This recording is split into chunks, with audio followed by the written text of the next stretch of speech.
And there's been a suicide bombing in the Tunisian capital. A man detonated his explosives after being surrounded by police.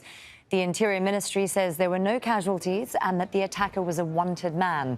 Sara Khairat has more from the capital, Tunis. Okay, the explosion happened in a neighbourhood in Tunisia known as Al-Intilaqa. The man was wanted. He was in his early 20s. He was known to the police. They'd been following him for hours. They finally surrounded him.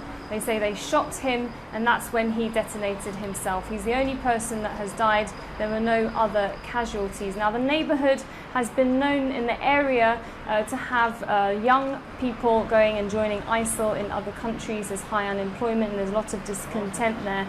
That's been happening in that part of the capital. Now, this comes just a week after a double attack that happened last Thursday. That happened, one of them was near the French embassy, where police were targeted. One person was killed and a few others were wounded. And on that same day, the president himself was taken ill. He was taken into hospital.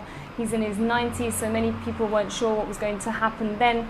He was released just a couple of days ago, and he is said to be in a much better condition now. But it's come at a time where Tunisia is the height of the summer. There's a lot of tourists arriving already. It's going to be a busy season for Tunisia, for a country that relies heavily on tourism. So far, the government says it's not had an impact, these latest attacks. We'll yet to see what happens, but there are also elections due to take place in November, and with the latest, with the president being hospitalized, people aren't quite sure where the country is heading just yet.